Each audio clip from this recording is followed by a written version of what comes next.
Welcome back, our dear viewers, in the lead up to the third edition of the Aswan Forum for Sustainable Peace and Development, which is held from the 21st till the 22nd of June 2020. The Cairo International Center for Conflict Resolution, Peacekeeping and Peace Building, acting in its capacity as the Secretariat of the Forum, organized a virtual expert workshop titled Leveraging Women's Role in Building Resilience Towards Sustainable Peace and Development in Africa. To shed more light about the forum, we are very much delighted to be joined over the phone by Ambassador Gamal Bayoumi, former Assistant Foreign Minister. Good morning, sir. Good morning, good morning. Good morning, Ambassador Bayoumi. Sir, how, in your opinion, are women and sustainable development issue related as is on the agenda of the current Aswan Forum? This is another circle of activities. I am glad that Aswan is becoming the cultural capital of Africa now. Yeah. Like Sharm el-Sheikh, with its famous conferences, now Aswan is becoming another center. Indeed. And the subject is very important, economic development. Africa is in great need for more and more development. Yeah. As I always repeat, Africa is not in a good position, although it is the poorest continent in the world. Africa is supplying the developed countries with money much more than it received from the developed countries. It pays the debt burdens, it pays the invoice of its imports much more than it receives with money for its exports or money for investment. Yes. So this is shows the Egyptian initiative there, where we are encouraging our partners in Europe, in China, in Japan, all of them accepted to depend on the Egyptian experience in Africa, to invest in Africa with money from highly developed countries.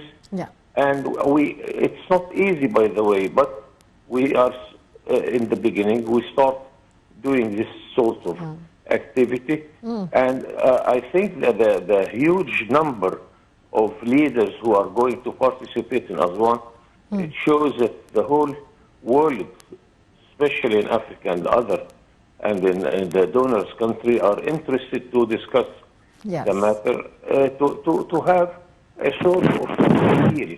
Yes. We are not asking for charity. We are not asking for assistance. We want to offer good chance for investment, where the investor can gain some money and also makes us enjoy the results of investment. Yes. More employment, more production of commodities, which we need in Africa.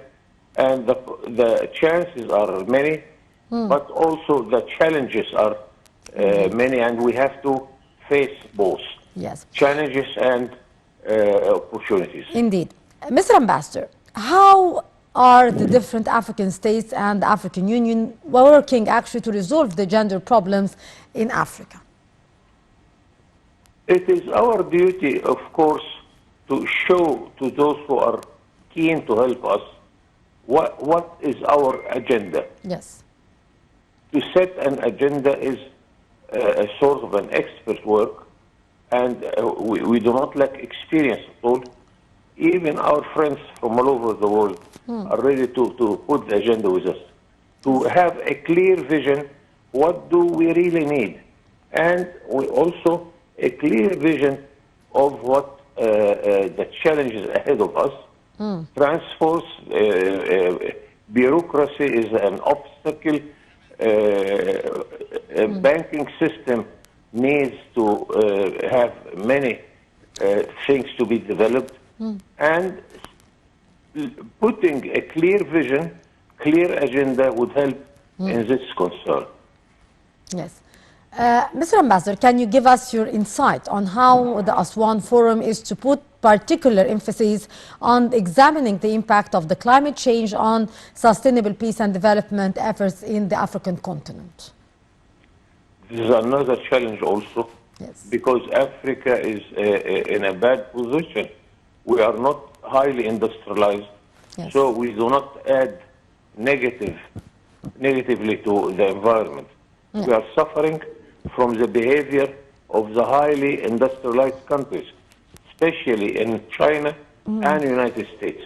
And we want to convince them to accept with us and to have a common acceptance that the heat of the world shouldn't exceed certain limit. Otherwise, as we are seeing now in our north coasts, that the water is coming higher and higher, and we are going to lose our coasts. This, of course, you can see it everywhere in Africa and in some countries in Asia also. Indeed. So this is another point, and Aswan, with all those experts and with all those leaders, I hope they can find a breakthrough to give us answers to all what we are complaining about. Yes. Sir, as for the challenges facing the African continent in security and peace issues, can you elaborate, please, on how do you think we need to work on that issues? The dialogue, the answer is simple.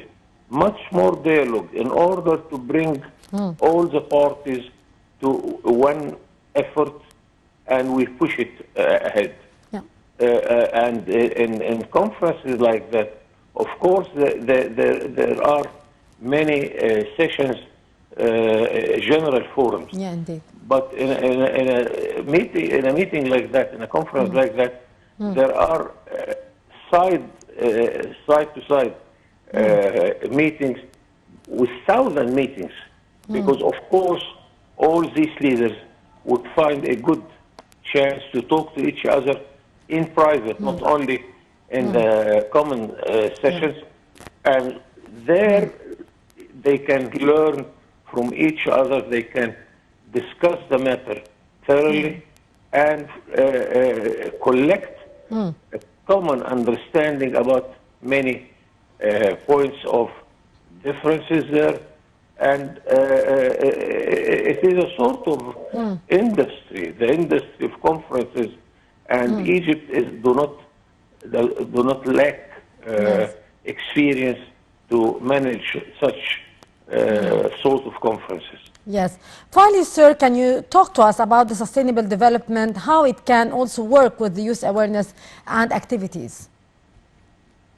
Egypt is a good example because we took the correct and courageous decision by our economic reform. We started this in November 2016, ahead of the corona epidemic, ahead of the war in Ukraine. Yeah. So when those two challenges came, we were already stood on strong feet. Yeah. And this is put us in that Egypt is one of very rare countries which will continue growing positively. Yeah. Many countries, even in China or Germany or Europe in general, United States, are complaining that they are going to grow this year negatively. Yes. So indeed. we have this experience, we give it to others, and but we want, of course, to double our efforts because we are in a sort of challenge and a race between the rate of development and the rate of birth. The birth rate in Egypt is still high.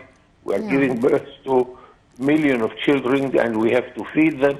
We have to allow them for much better education, much better health care, and so on.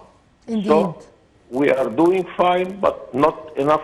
We want to accelerate the process. Yes, indeed. Ambassador Gamal Bayoumi, former Assistant Foreign Minister. Always a pleasure to listen to your precious input, sir. Have a lovely day. And our dear viewers, with that, we come to the end of this edition of The Breakfast Show, coming to you live here from our studios in Nile TV International by my dear colleague Mohammed Abdelrahim and myself, Mahisi Rabia. We are both signing off, and for till tomorrow with another quick goodbye, and wishing all our dear viewers a very good day. Many thanks for watching.